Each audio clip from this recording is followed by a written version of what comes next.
An anonymous muse. The story of the Mozambican woman photo. This audio is brought to you through Xonguila magazine.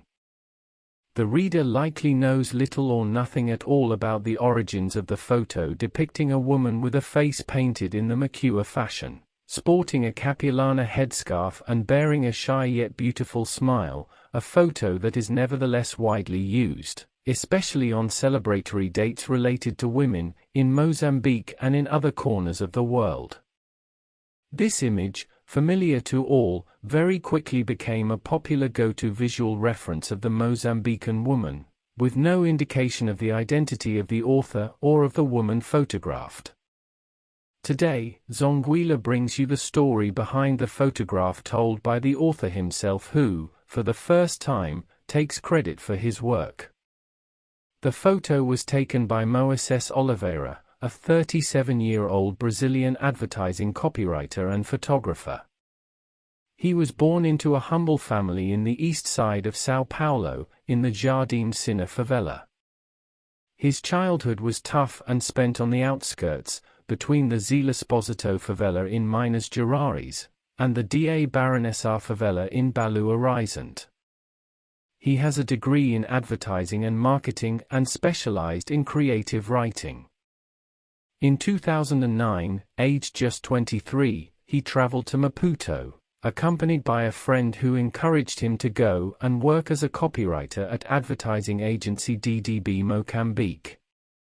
The initial contract was short, just 1 year, but he ended up falling in love with the country and subsequently lived here for 4 more years. His coming to Africa was the beginning of a new life and propelled him into the career of his dreams. He is now married. In fact, he met his wife in Mozambique, and has 2 children. He currently lives in Portugal, but dreams of visiting Japan one day, and his favorite book is the Bible. My experience in Maputo was fabulous. I was very young when I arrived. I was only 23 years old. But still, I was able to make the most of that experience and get to know a different culture, a different people with different customs. For me, it was one of the best experiences of my life and I really miss that time. Despite the challenges he had to face, Moses says that he was warmly received in Mozambique and that the simplicity and joy of the Mozambican people, even in the face of hardships, eased his adaptation and made him feel at home always. He also recognizes the role of friends throughout that adaptation process. After Vasco Rocha, director of DDB, I had a colleague there, our great friend Xonguila, who unfortunately passed away. He was the person who helped me a lot during that adaptation, especially with the Portuguese variant spoken in Mozambique. Because, besides being a musician, he was also an advertising copywriter in that same company. He looked at my texts, gave me tips, helped me write in a way that was closer to the Mozambican lingo. The cherry on top of the cake. This is how Moses describes his time at one of the biggest advertising agencies in Mozambique. In my 7 years working at advertising agencies, DDB really was the cherry on top of the cake. Because it was there that I was able to build a solid, more consistent body of work. Moses joined DDB Mozambique as a senior copywriter and, shortly after, began acting as creative supervisor, and was then promoted to creative director of the company, a position he held until he left the company in 2014. It was a wonderful experience, even more so because I was extremely young, only 26 years old, and managing a team of almost 20 creatives. This experience added a lot of value to my profession. We won a lot of awards, he added. Under his directorship, DDB won awards at several international festivals, among them an honorable mention in the world's most prestigious advertising awards ceremony, the Cannes Lions Festival. Moses moved to Portugal in 2014, where he now runs his own digital communication studio. Before starting my entrepreneurial journey, my own business, DDB Mozambique was a great school for me, with over 60 employees. I have a lot of affection and respect for Vasco Rocha, who gave me that great opportunity, who took me to Mozambique and helped me with everything I needed to adapt in that country. As such, DDB holds a very special place in my heart. Of all the value add I gained during my career at advertising agencies, DDB was undoubtedly responsible for the largest part, he stressed. It was at DDB that this copywriting editor developed his photography skills. He went from amateur to professional photographer. Photography didn't just transform my professional life, it transformed my life as a whole, because since I was a child, I liked observing those with a camera in hand. I didn't have the opportunity to have one early on, but I liked to see people with a camera while taking pictures, and I liked seeing the pictures as well, explained the documentary and journalistic photographer. During his stay in Mozambique, Moises traveled to several provinces in the 3 main regions of the country, where he recorded various snapshots of daily life. Images of events of all kinds, images of artists, politicians, professionals in various fields, street images, images of anything really, of any scene, and even of anonymous people.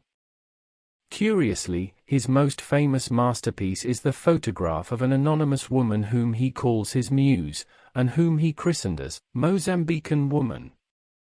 But where, when, and how was the photograph taken? Reliving that moment. Moises is one of those photographers who never leaves home without his camera in his backpack. And likewise, he never returns home without new images. He tries to make the most out of every arising opportunity to freeze a moment for posterity. It was in this spirit that he managed to take a photo that, after its first publication on a blog, went viral on the internet, becoming a symbol of the 7th of April, Mozambican Women's Day. The photo he entitled Mozambican Woman was taken precisely 12 years ago. On that day, the 19th of October 2011, the statue of Samora Machel would be inaugurated in front of the Maputo City Council, and personalities such as Graca Machel and the president of the country at the time, Armando Guebuza, would be present at the ceremony. I needed to go there and photograph something, anything. I wanted to document the occasion and, who knows, get some good shots of the president. Moises got much more than one good image. He managed to capture a story, a unique moment that forever marked his professional life. That day, I spotted a women's dance group among other groups, which was there to brighten that special moment. They were dressed in orange colors, and I decided to photograph them. They saw me and were subtly embarrassed, but kept smiling. I took no more than 20 photos of that group, but one of them marked this day forever. Not even the photographs of President Guebuza or Graca Machel, which I also managed to take, made me as happy as seeing that portrait, the portrait of that lady with the Capulana on her head, the paint around her eyes and a gentle smile on her face, he described. For Moises, the photo Mozambican woman represents an effort to get closer to the Mozambican people, for whom he nurtures a special affection. For me, that photo permanently registered as an image that gave me a passport of sorts, to that closeness with the culture, that friendship with the Mozambican people. Fame without the credit. The Brazilian photographer claims authorship of the photo that quickly spread across the internet and mysteriously became a reference, a representative image of Mozambican women. It's a photograph I lost control of. It spread across the internet quite quickly and I was never able to have a kind of control over that photograph again. I didn't try to control it either, I let the image wander around. Moises claims that he never received credit for the photo, which is now widely used for various purposes, including advertising, without any authorization and without any compensation, thus deliberately violating copyright. I have already seen a painting of a woman on a mural in Macua inspired by that photo. That actually made me happier, more honored, and prouder than the many other shares on the internet. The use of the image for advertising purposes did not make me as happy. Moses regrets and condemns the improper use of the image, especially on commemorative dates associated with women, such as the 7th of April, Mozambican Women's Day, and the 8th of March, International Women's Day. I never authorized the commercial use of that image, seeing that I don't even have authorization of the subject herself in the photograph. Therefore, I never sold that photograph. I never received absolutely any value for the commercial use of it. All the people who have used it commercially have used it improperly. Moses does not expect any compensation for the photograph. But he hopes that this article will reach the original Mozambican woman, and that it will serve as a tool to claim his rights for the use of his image for commercial and advertising purposes. The worst affected by this misuse for commercial and advertising purposes is not me, it's her, because it is her image that is being used, and she deserves, indeed, to be paid for this use. Any gain that could be had would be for her and not for me. Even though he knows absolutely nothing about the woman who became his muse, Moses dreams of a future reunion. Learn more at www.xonguila.co.mz or through our social media: Facebook, Instagram, LinkedIn, YouTube, Spotify, TikTok, and Telegram.